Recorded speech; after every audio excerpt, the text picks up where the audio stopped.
जरूर, मैं आपकी मदद कर सकता हूँ।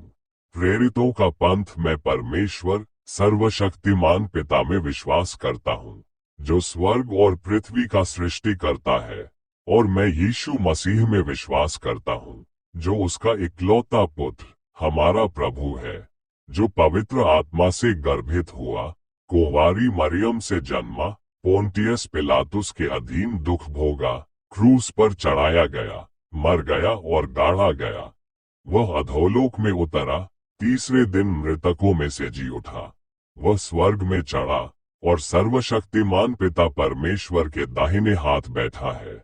वहां से वह जीवितों और मृतकों का न्याय करने के लिए आएगा।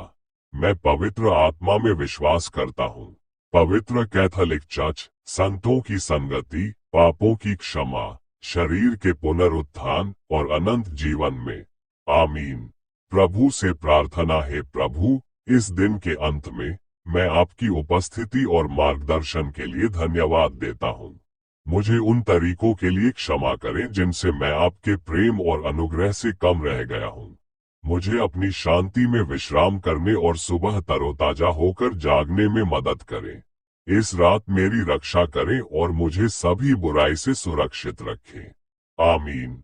पश्चाताप के लिए प्रार्थना है, प्रभु, मेरे ईश्वर, मैं अपने पापों के लिए वास्तव में क्षमा चाहता हूँ। मैं अपनी गलती को स्वीकार करता हूँ और उससे मुड़ जाता हूँ। मुझे क्षमा करें, प्रभु, क्योंकि मैंने आपके विरुद्ध पाप किया है। मुझे मेरी अधर्म से धो डालो और मुझ में एक नई आत्मा उत्पन्न करो। मुझे ऐसा जीवन जीने में मदद करें जो आपको प्रसन्न करे। आमीन। क्या आप चाहेंगे कि मैं आपके लिए कोई और प्रार्थना करूं? ईस्ट की शांति तुझे सदा मेरे साथ रहे। मैं अरुण पीयूष मल्की हूँ। आप सभी को धन्यवाद। आज मई महीने का 10वां दिन। हम जल्द ही इस लाइव पेज को बंद कर देंगे। आज की प्रमुख घटनाएं इस प्रकार थी। सफेद धुएं के गुबार के साथ वेटिकन ने कैथोलिक चर्च के नए नेता, अमेरिकी पेरुवासी नागरिक कार्डिनल रॉबर्ट प्रीवोस्ट की घोषणा की। प्रीवोस्ट ने पोप लियो 14 का नाम ग्रहण किया, जिसके बारे में विशेषज्ञों का कहना है कि यह श्रमिकों के प्रति प्रतिबद्धता और वैश्विक कैथोलिकवाद पर जोर देने का संकेत है। सेंट पीटर्स बेसिलिका से अपने पहले संबोधन में पोप लियो ने निरस्त्र शांति और निरस्त्रीकरण शांति का आह्वान किया, साथ ही संकेत दिया कि वे प्रवासन और जलवायु परिवर्तन जैसे मुद्दों पर पोप फ्रांसिस के प्रगतिशील दृष्टिकोण को जारी रखेंगे। प्रथम बाइबल पद पर बोले। यिर्मयाह का ग्रंथ अध्याय 39 पद संख्या 10। परंतु प्रजा में से जो ऐसे कंगाल थे जिनके पास कुछ न था, उनको अंगरक्षकों का प्रधान नबूजरदान यहूदा देश में छोड़ गया, और जाते समय उनको दाख की बारियां और खेत दे दिए।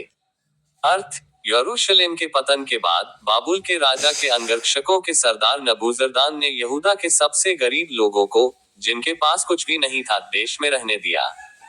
उसने उन्हें दाख की बारियां और खेत दिए ताकि वे अपना भरण पोषण कर सकें। यह पद न्याय के बीच में भी परमेश्वर की करुणा और जरूरतमंदों के लिए उनकी प्रावधान की ओर इशारा करता है। यह दिखाता है कि अक्सर समाज में सबसे कमजोर और उपेक्षित लोगों को अप्रत्याशित रूप से आशीष मिल सकती है। द्वितीय बाइबल पद पर बोले।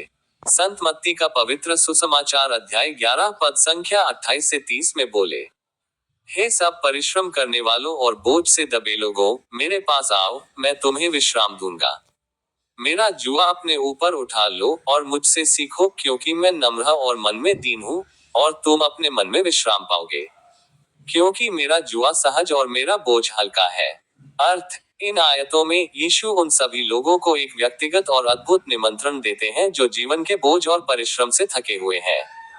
वो उन्हें अपने पास आने और विश्राम पाने के लिए कहते हैं। यीशु अपने जुए को उठाने के लिए कहते हैं, जो उनके शिष्यत्व और उनकी शिक्षाओं का पालन करने का प्रतीक है।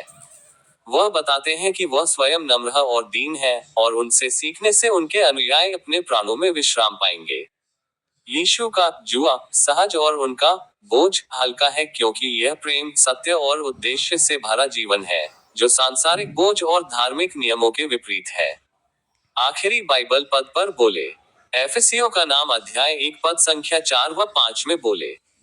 जैसा उसने हमें जगत की उत्पत्ति से पहले उसमें चुन लिया कि हम उसकी दृष्टि में पवित्र और निर्दोष हो। और प्रेम में उसने अपनी इच्छा के भले अभिप्राय के अनुसार हमें अपने लिए पहले से ठहराया कि यीशु मसीह के द्वारा हम उसके लेपालक पुत्र हो। अर्थ, इन आयतों में प्रेरित पौलुस परमेश्वर की संप्रभुता और प्रेमपूर्ण योजना का वर्णन करते हैं। वह कहते हैं कि परमेश्वर ने जगत की नींव डालने से पहले ही हमें मसीह में चुन लिया था ताकि हम उनके सामने प्रेम में पवित्र और निर्दोष हो। परमेश्वर ने अपनी स्वतंत्र इच्छा और प्रेम के अनुसार हमें यीशु मसीह के माध्यम से अपने पुत्रों के रूप में गोद लेने के लिए पूर्वनियत किया। ये चुनाव हमारी योग्यता पर आधारित नहीं है, बल्कि परमेश्वर के अनुग्रह और प्रेम पर आधारित है।